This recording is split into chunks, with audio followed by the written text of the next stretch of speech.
다니엘서 2장 24절부터 30절까지 교독하겠습니다. 다니엘 2장 24절부터 30절 24절부터 교독합니다. 이에 다니엘은 왕이 바벨론 지혜자들을 죽이라 명령한 아리오게로 가서 그에게 이같이 이르되 바벨론 지혜자들을 죽이지 말고 나를 왕의 앞으로 인도하라. 그리하면 내가 그 해석을 왕께 알려드리리라 하니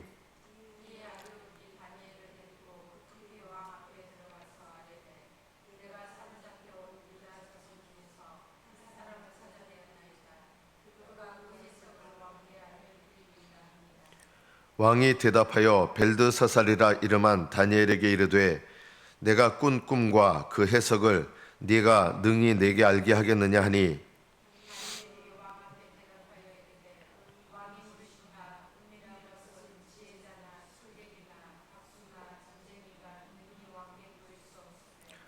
오직 은밀한 것을 나타내실 이는 하늘에 계신 하나님이시라.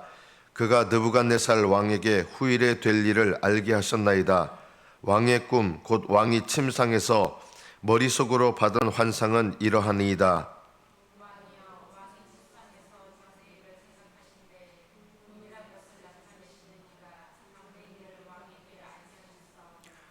내게 이 은밀한 것을 나타내심은 내 지혜가 모든 사람보다 낮기 때문이 아니라 오직 그 해석을 왕에게 알려서 왕이 마음으로 생각하던 것을 왕에게 알려주려 하심이니이다.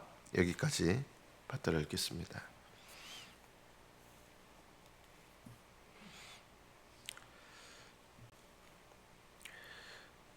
다니엘은 아마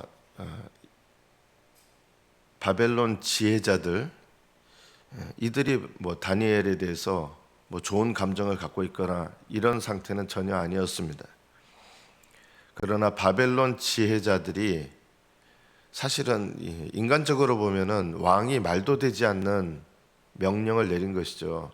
내가 꾼 꿈을 니들이 얘기하고 부당한 명령입니다. 인간적으로 보면 이런 부당한 명령에 의해서 죽게 되는 것. 이 바벨론 지혜자들이 너희들 우상 숭배자들이잖아요. 바벨론 지혜자들이라고 하는 말이 너희들을 우상 숭배했으니까 너희들 죽어 마땅하다 이렇게 생각할 수 있지만 바벨론 지혜자들을 죽이지 말라 이렇게 아리옥에게 먼저 요청을 하고 나를 왕의 앞으로 인도해달라 하면서 이 바벨론 지혜자들을 살려주는 역할을 합니다. 결과적으로 이야기를 하면 이 바벨론 지혜자들은 다니엘 때문에 살아나게 되죠. 근데 그 다음에 어떻게 하느냐? 다니엘이 높은 고위직에 오르게 됩니다. 신임을 얻어서. 그리고 그것을 시기하고 다니엘을 죽이려고 했던 사람들이 누구냐? 다니엘이 이때 살려주었던 바벨론 지혜자들입니다. 우리는 이럴 때 이런 걸 보고 인간적으로 자주 하는 말 있잖아요. 머리 검은 동물은 걷어 기르는 거 아니다. 이런 얘기들을 하잖아요. 이런 말들은요, 세상 사람들이 하는 말입니다. 사람은 안 변한다. 그래서 머리 검은 짐승은 사람 가리키는 거예요. 돌봐주는 거 아니다. 사람은 안 변하고 아무리 은혜를 베풀어도 안 바뀐다. 이런 이야기들을 세상 사람들이 말하는데 그게 꼭 틀린 말은 아니에요. 왜냐하면 사람은 잘 안 바뀌는 게 사실이거든요. 그리고 다니엘이 분명히 본인들이 목숨의 위협에 있을 때 다니엘의 요청으로 그냥 죽게 놔두고 그 다음에 자기가 등장할 수도 있잖아요. 그런데 다니엘이 바벨론 지혜자들을 죽이지 말라 해서 이렇게 다니엘에 의해서 목숨을 건졌고 또 자기들 위치도 보전을 했겠죠. 그런데 이들이 다니엘을 모함하고 다니엘을 사지로 몰아넣는 역할을 하게 되죠. 이럴 때 우리들은 이런 분노를 하게 됩니다. 남들한테 남들 배려할 필요 없고 선한 일 할 필요 없고 그래서 옛말에 머리 검은 짐승 돌아봐 주는 거 아니다. 이런 말이 틀린 말 아니다. 뭐 이런 얘기하면서 우리는 불만과 분노를 나타냅니다. 이 다니엘을 보면은 어떻게 했느냐? 다니엘은 야, 내가 자기들 살려주는데 나한테 이렇게 이런 마음을 품지 않았습니다. 다니엘은 이런 은혜를 베푸는 것이 자기가 하는 것이라고 생각하지 않았기 때문입니다. 우리는요, 하나님께서 나를 통해서 누군가에게 뭔가를 할 때 그 누가 한다고 생각하냐면 내가 한다고 생각하거든요. 내가 은혜를 베풀었다고 생각합니다. 다니엘의 말을 이렇게 보면 다니엘은 왕 앞에서도 이 모든 은밀한 일을 알게 하실 분은 하나님이십니다. 이런 말에 대해서 분명하게 얘기합니다. 그러면서도 또 왕을 무시하거나 하지 않습니다. 또 자기가 이렇게 왕의 꿈을 환상으로 받은 것에 대해서 내가 이렇게 대단한 사람입니다. 이렇게 웬만한 사람 같으면 나타내고 싶잖아요. 내가 너희들 살렸다고 평생 기억해라. 이렇게 얼마든지 할 수 있는 그런 위치였고 그런 일을 실제로 했습니다. 그러나 내가 하나님께서 나를 통해서 남에게 은혜를 베푼 일에 대해서 이거는 하나님께서 하신 것이지 내가 한 것이 아니다. 이거는요, 다니엘이 하나님께 순종하면서 죽기까지 순종하시는 분인데 이 생각이 변함이 없습니다. 이게 참 믿음입니다. 우리가 다니엘에게서 배워야 될 정말 중요한 신앙의 모습 중에 하나가 바로 이것입니다. 하나님께서 나를 통해서 누군가에게 은혜를 베풀게 하실 때 우리는 은연중에 그게 마치 내가 은혜를 베푼 것처럼 생각하는 것이 있습니다. 이런 생각을 우리가 자연스럽게 듭니다. 이게 왜 자연스럽게 드냐면 이게 육신적인 생각인데 우리는 육신적인 생각이 우리에게 굉장히 자연스럽거든요. 그래서 이런 생각이 자연스러워서 우리에게 나타나는 반응이 뭐냐면 내가 다른 사람에게 영광을 받아야 된다고 생각하고 생색을 내기 시작하고 내가 마땅히 받아야 될 영광을 받지 못하면 섭섭해하고 이런 마음이 내가 육신적으로 듭니다. 부모 입장에서는요, 자녀들은 부모님의 모든 수고들을 기억하고 감사해야 됩니다. 그러나 부모 입장에서는 자녀들에게 베푼 은혜를 내가 베풀었다라고 여겨서는 안 됩니다. 우리는 그런 마음이 있잖아요. 내가 널 어떻게 길렀는데, 내가 널 위해서 얼마나 희생을 했는데, 내가 널 위해서 얼마나 기도를 많이 했고 널 위해서 얼마나 많은 에너지를 쏟아부었는데, 우리는 자연스럽게 이렇게 생각하잖아요. 그래서 섭섭하고 자녀들은 부모님의 그런 걸 알아줘야 돼요. 근데 부모는 하나님께서 나를 통해서 은혜를 베풀게 하신 것에 대해서 하나님이 하셨습니다라는 생각을 늘 가지셔야 됩니다. 이것이 믿음입니다. 다니엘은 죽을 때까지 이런 생각 속에서 살았습니다. 하나님께서 자기를 통해서 은혜 베푸신 것에 대해서 하나님만을 높이고 하나님이 하셨습니다 라고 하는 생각이죠. 이런 생각을 끝까지 여러분들이 가지고 있다면 그것은 믿음입니다. 여러분이 어떤 일을 위해서 수고를 했는데 그 수고한 일에 대해서 이것은 하나님께서 나를 통해서 하신 것이지 내가 하나님께서 은혜 베푸시는 도구로 쓰임받은 것에 대해서 감사해야 됩니다. 그러나 이 은혜의 근원은 내가 아니라 하나님이시다. 하나님을 인정하는 것이 바로 하나님께서 우리에게 요구하시는 믿음입니다. 그럴 때 이렇게 믿음으로 내가 남들에게 베푼 은혜는 하나님께서 하셨습니다라고 영광을 돌리면 하나님께서는 하늘에서 네가 한 것으로 여겨주시는 거예요. 원래 우리가 한 게 아닌데 하나님이 하신 건데 하나님이 하셨는데 네가 한 것으로 여겨주시는 거예요. 교회 봉사도 이렇게 하시는 겁니다. 내가 교회를 위해서 어떻게 섬겼고 얼마나 하나님이 하셨습니다. 정말 하나님 하셨고 하나님만 높이고 하나님 앞에서 겸손하면 교회에서 봉사하시고 수고하신 것도 우리는 하나님이 하셨습니다라고 생각하기 때문에 내가 한 것이 없다라고 느낍니다. 근데 하늘나라에 가면 하나님께서 나는 내가 한 것이 없다라고 느꼈는데 이건 네가 한 것으로 내가 여겨주겠다 해서 제가 언제 주님을 섬기고 제가 언제 주님을 위하여 돌봐줬고 제가 언제 내가 옥에 갇혔을 때 다른 사람들 어려웠을 때 네가 도와준 거 그게 나를 위해서 한 것이다. 이렇게 주님께서 인정해 주실 때가 오는 겁니다. 그래서 전혀 남들이 인정해 주지 않아도요 억울해할 필요가 없습니다. 심지어 오늘 본문에 나중에 일어날 일이지만 이렇게 목숨까지 살려준 사람이 내 목숨을 빼앗는 일에 앞장서는 거예요. 다니엘이 이럴 때 정말 이 인간들 이런 마음을 품지 않았던 것입니다. 이 상황 속에서는 하나님께서 나에게 은혜를 베풀게 하셨고 어떻게 보면 바벨론 지혜자들한테 무시당했을 거 아니에요. 포로로 끌려왔고 젊은 놈이 뭐 이러면서 높은 고위직도 아니었어요. 무시당하면서 살았을 텐데 보통 사람 같으면 그래 너희들 좀 웬만큼 죽고 난 다음에 내가 등장해서 왕이여 하면 얼마나 폼도 나고 좋습니까? 다 상당히 죽은 다음에 내 앞을 가로막을 사람들도 없어지고. 그러나 다니엘은 바벨론 지혜자들을 죽이지 말고 나를 왕의 앞으로 인도하십시오. 왜냐하면 하나님께서 그렇게 하기를 원하셨던 거예요. 하나님은요 안 믿는 사람에게도 은혜 베풀기를 원하시거든요.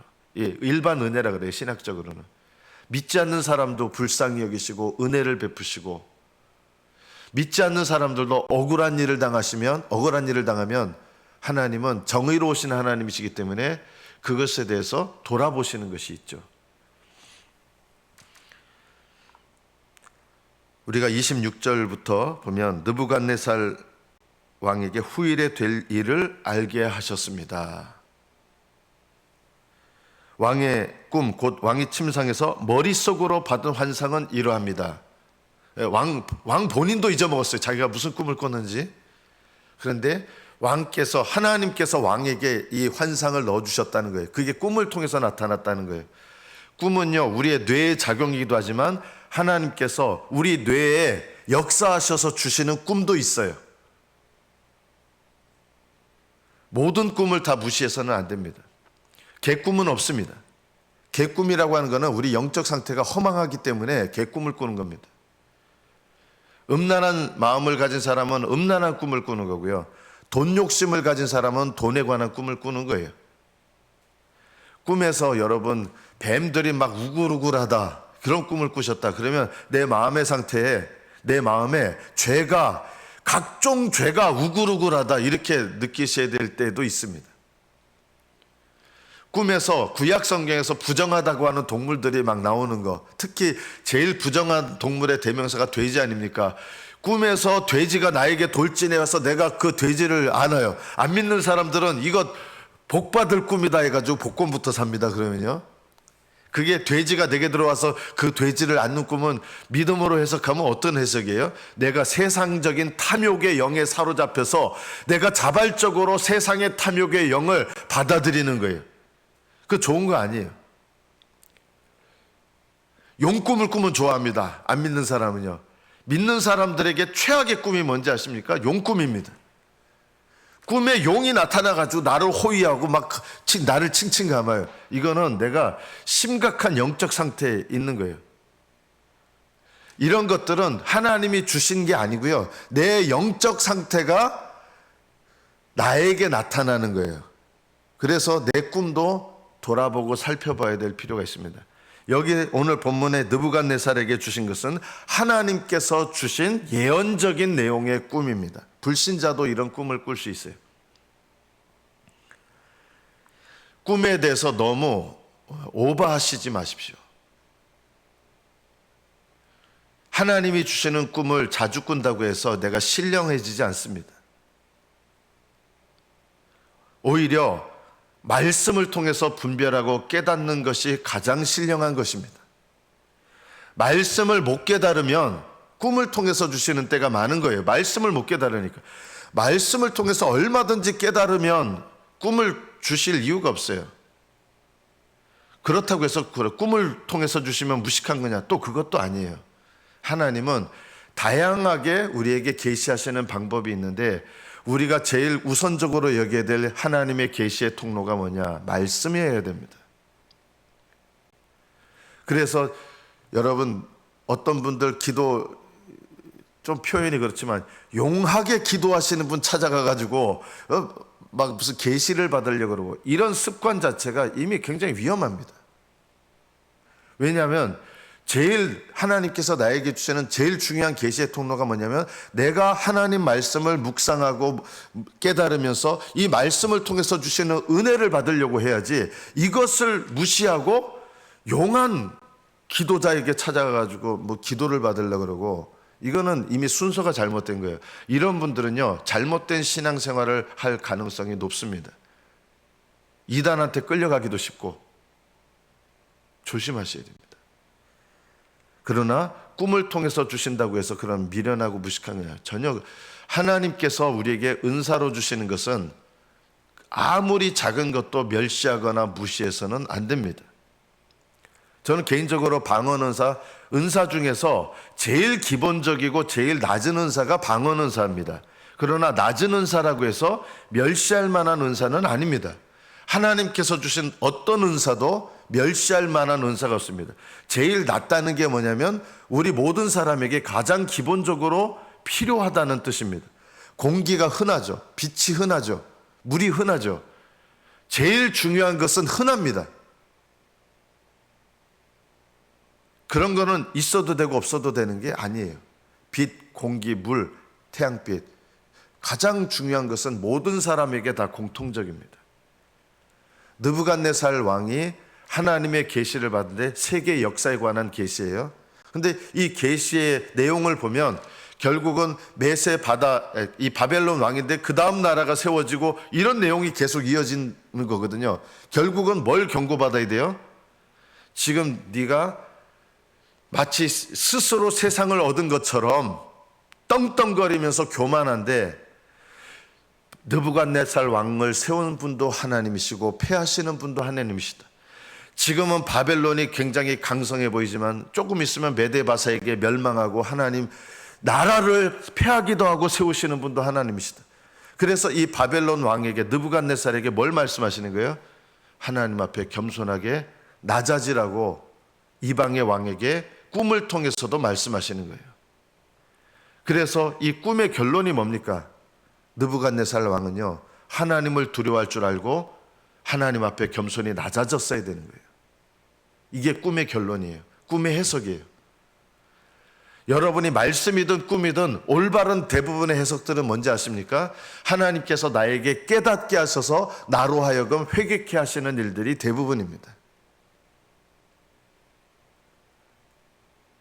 우리가 이런 마음을 늘 품으면, 하나님 앞에 깨닫고 회개하려고 하는 마음을 품으면 하나님은 말씀을 통해서 열어주시고, 꿈을 통해서든 환경을 통해서든 때로는 아픈 것을 통해서든 자녀의 고난을 통해서든 하나님 내게 말씀하시는 것을 듣게 되는 거예요. 회개하는 영이 있어야 들립니다. 보이고. 저는 왜 말씀이 잘 안 깨달아질까요? 이것을 훈련하셔야 됩니다. 회개의 영을 갖고 있는 분들은요, 말씀이 잘 들어옵니다. 회개의 영이 없으신 분들은 아무리 말씀을 봐도 못 깨닫습니다. 꿈을 꿔도 못 깨닫습니다. 이 느부갓네살 왕이 자기가 꾼 꿈도 잊어버리고 왜 해석이 안 되느냐? 회개의 영이 없는 사람이기 때문입니다. 못 깨닫습니다. 다니엘은 오히려 하나님 앞에서 늘 평생에 걸쳐서 하나님만을 높이고 자기를 낮추는 참된 회개의 영이 있기 때문에 말씀이 들리고 깨달아지고 상황이 깨달아지고 내가 어떻게 해야 될지가 깨달아지고 이런 영적인 분별력을 갖게 되는 것입니다. 하나님께서 왕이 침상에서 머릿속으로 받은 환상, 하나님이 주신 환상이에요. 꿈을 통해서 주신 것입니다. 하나님은 우리의 꾸는 꿈도 역사하시고 간섭하십니다. 여러분 머릿속에서 어떤 생각이 가득 차 있는지 꿈을 통해서 그냥 개꿈이라고만 생각하지 마시고, 음란한 사람은 음란한 꿈을 꾸게 돼 있고, 탐욕의 사람은 돈 욕심에 관한 꿈을 꾸게 돼 있고, 내가 뭘 두려워하고 있는지, 꿈을 통해서 보면 대부분 진짜 내가 바라고 있는 게 뭔지, 무서워하는 게 뭔지 어느 정도 돌아볼 수 있습니다. 제가 예전에 농담처럼 했지만 어느 유명 여가수가 똥밭에서 헤엄을 치고 있는 거예요. 사람들이 그거 좋은 꿈이라는 거예요. 돈 벌 꿈이라는 거예요. 그거요, 죄 가운데서 헤엄치는 거를 상징적으로 자기 영혼이 스스로 나타내는 거예요. 그 연역에서 죄 속에서 헤엄치고 있는 거예요. 세상 사람들은요, 흰 옷 입으면 우리는 상복이라 하잖아요. 믿는 사람들은 흰 옷이 주님 앞에 갈 때 흰 옷을 입게 되잖아요. 굉장히 많이 다릅니다. 성경에서 가증하다고 여기는 동물들이 나타나면 믿지 않는 사람들은 복받는 꿈이라고 생각합니다. 믿는 사람들 중에서도 그렇게 복받는 꿈이라고 여기시는 분들인데, 돼지꿈, 용꿈, 뱀꿈, 그거 좋아하지 마세요. 하나님 앞에 내가 회개해야 될 죄들이 있는 것이죠. 마지막으로 오늘 말씀을 통해서 보면, 장래일을 생각할 때 은밀한 것을 나타내시는 분, 은밀한 것은 앞으로 되어질 일들을, 숨겨져 있는 일들을 나타내신 거예요. 느부갓네살 왕에게요. 왜냐하면 그가 통치자였기 때문입니다. 하나님께서 이방의 통치자로 세운 사람이었기 때문에 그 사람이 그 위치에 있기 때문에 이 꿈을 받은 것이지, 이 사람이 무슨 신령한 사람이거나 올바른 사람이거나 전혀 그래서 이런 꿈을 주신 것은 아닙니다. 그리고 느부갓네살은 이 꿈을 통해서 하나님 앞에 자기를 낮춰야 마땅했습니다. 결과적으로 보면 낮추지 않았습니다. 그래서 이 나중에 보면 다니엘서에 보면 느부갓네살 왕이 7년 동안 미친 상태가 돼서 왕위에서 일시적으로 물러납니다. 돌아버립니다. 7년 동안. 그래서 짐승처럼 풀을 뜯어먹기 시작하고, 느부갓네살 왕이요. 그래가지고 왕의 자리에서 피하진 않았지만 정신이 이상하다 해가지고 아마 아들이나 딴 사람이 이렇게 도와줬겠죠. 7년 동안 이러다가 다시 제정신이 돌아오게 되면서 하나님 앞에 자기가 교만했던 거에 대해서 회개하게 되면, 참 믿음을 가졌다는 뜻은 아니에요. 그 부분에 대해서는 이제 회개하게 됩니다. 다니엘은 이렇게 얘기합니다. 그 해석을 왕에게 알려서 왕이 마음으로 생각하는 것을 왕에게 알려주려 하심이니이다. 왕에게 알려주어서 하나님 앞에 경고를 받고 깨닫는 기회를 주시는 거예요. 안 믿는 사람도요, 깨닫는 기회 주시는 거예요. 누굴 통해서요? 믿는 사람을 통해서요. 여러분 가족들 끝끝내 믿지 않으면 본인의 책임이에요. 믿지 않는 건 본인의 책임이지. 그렇지만 여러분들을 통해서, 다니엘을 통해서 주변 사람들이 함께 복을 받기도 하고, 오히려 다니엘을 통해서 주변 사람들이 망하기도 합니다. 다니엘이 망하게 한 게 아니라 다니엘을 적대시하던 사람들이 결국은 느부갓네살 왕이 다니엘을 너무나 총애를 하잖아요. 근데 어쩔 수 없이 여론에 밀려가지고 사자굴에 던졌지만 하나님께서 기적적으로 살리게 하신 다음에, 그 다음에 어떻게 됩니까? 다니엘을 모함했던 이자들을 사자굴에 집어넣으라니까, 다니엘이 들어갔을 때는 꼼짝도 안 했던 사자들이요, 들어가기도 전에 튀어 올라와가지고 붙잡아가지고 물어뜯어 주인 거예요. 짐승들 가운데도 하나님 역사하게 하시고, 무서운 거죠. 다니엘을 모함한 것이 하나님을 대적했던 것이에요. 그래서 집어넣기도 전에 사자가 물고 들어가가지고, 다니엘은 입을 봉한 듯이 사자들이 가만히 있었는데 배가 고팠을 거예요, 분명히. 그런데도 하나님은 천사를 보내서 사자들의 입을 막으시고 역사하신 거예요. 말씀을 맺습니다. 다니엘은 모든 상황 속에서 하나님만을 높였습니다. 그리고 보통 사람들 말하듯이 내가 은혜를 베풀었는데 은혜를 원수로 갚아, 이런 마음도 품지 않았습니다. 은혜를 원수로 갚는 그 사람들, 그 상황에 대해서도 다니엘은 이것도 하나님께서 나에게 허락하신 상황이다, 이 믿음과 생각 가운데서 오직 하나님께 기도하고 하나님 의지하고 모든 상황 속에서 믿음으로 반응하는 것에 힘썼던 사람입니다. 하나님 앞에 믿음으로 반응하니 하나님은 다니엘을 통해서 은혜를 베풀기도 하시고 다니엘을 보호하기도 하시고, 하나님을 의지하는 이 다니엘이 결코 부끄럼 당하지 않게 하시고, 하나님을 위하여 처음부터 젊었을 때부터 뜻을 정했던 이 다니엘은 자기가 고위직에 올랐을 때도 모든 것을 잃어버릴 수 있는 그 위험에도 불구하고 문을 열어놓고 하나님께 하루 3번 기도하기를 멈추지 않았고, 뜻을 정했던 이 믿음을 끝까지 뜻을 정하여 하나님을 기쁘시게 하는 믿음으로 드렸는데, 이 믿음을 하나님은 기뻐하시고 다니엘의 인생을 복되게 하시고, 지금도 다니엘서라고 하는 이 말씀으로 다니엘을 이 땅에서도 어쩌면 별과 같이, 그리고 하나님께서 말씀하신 것처럼 영원히 하늘나라에서 네가 많은 사람을 옳은 대로 돌아오게 하면 별과 같이 빛나리라 하셨는데, 네가 그런 인생이 될 것이다. 하나님 이 땅에서도 영광스럽게 하셨고 영원히 복되게 하시고 영광스럽게 하셨습니다. 이 다니엘의 믿음과 삶을 우리가 본받아서 뜻을 정하여 하나님 앞에 응답하는 복된 믿음이 되시기를 축복합니다. 기도하겠습니다.